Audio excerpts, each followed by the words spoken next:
تحرير الشام، وطبعا للمزيد من المعلومات حول هذا الموضوع. أهلا بك يا فراس. إذن ما هي آخر المعلومات حول هذا الموضوع، وكيف تبدو الأوضاع الميدانية في دمشق؟ من خلال استخبارات الجيش الحر حصلنا على معلومات مؤكدة تفيد بتحرك موكب الطاغي بشار الأسد بصلاة العيد. كان هناك محوران للتحرك، المحور الأول وهو قصر المتواجد في الروضة، أبو رماني، الجسر الأبيض، ساحة الميسات. المحور الثاني وهو الحقيقي ونأمل ذلك، المهاجرين، ساحة الأمويين، المرديان، جسر الرئيس. الجامع غير معروف لدينا. تم استهداف هذا الموكب بقذائف الهاون 120.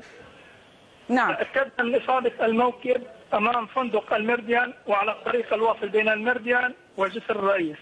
فراس، يعني أنت تؤكد بأنه، اسمح لي فراس، أنت تؤكد بالفعل بأنه تم إصابة موكب بشار الأسد؟ نعم. ولكن غير متأكدين من إصابة الطاغي بشار الأسد. نأمل من الله سبحانه وتعالى أن يكون قد قتل. نعم. طب يعني ذكرت بأنه بقذائف الهاون استهدفتوا هذا الموكب، حدثنا أكثر عن كيفية استهدافه.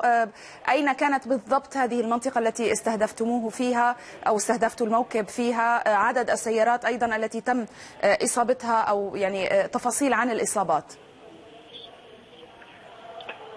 تم رصد محور تحرك الطاغي بدقة من خلال الرصاد بالأعين المجردة، وتم استهدافه في نقطة بجانب فندق المرديان بالتحديد، والطريق الواصل بين المرديان وجسر الرئيس، وكان هناك منطقة تجمع. نعم. طيب يعني نوعية الإصابة ودقة الإصابة أو دقة الاستهداف، وبالتالي الإصابة التي حصلت في هذا الموكب، يعني أنت تتحدث عن إصابة موكب بشار الأسد، أو يعني وهذا يعني أمر كبير جدا. لدينا ضباط مدفعية لهم دقة في الإصابة ودقة في الرمي. نعم. طيب يعني هل لديكم معلومات إذا كان وصل الرئيس بشار الأسد إلى الجامع لأداء صلاة العيد أم لا؟ يعني هل أصيب هو أم ماذا تعلمون عن موضوع الإصابات؟ ليس لدينا حاليا أي معلومات مؤكدة عن إصابته أو عدم إصابته. طيب كيف تصف لنا الله سبحانه وتعالى أن يكون قد أصيب؟ طيب كيف تصف لنا يعني الآن إذا كنت على اطلاع، ما الذي يجري في موقع الاستهداف؟ هل هناك دخان يتصاعد من السيارات؟ ما الذي ترونه يعني؟ هناك ارتباك أمني كبير بالنسبة للموكب وبالنسبة للمنطقة المحيطة بقصره والطرق المؤدية إلى الجامع الذي يريد الذهاب إليه، وكان غير معروف بالنسبة لدينا. طب هل كان هناك شهود عيان، يعني أي مرة أو ناس في المنطقة يعلمون يعني عدد الإصابات، رأوا ما حدث؟ أختي الكريمة، في هذه الأوقات لا يتواجد إلا الأفرع الأمنية وعناصر الأمن لحماية هذا الموكب. طب حجم هذا الموكب كيف؟ لا يتوفر لدينا.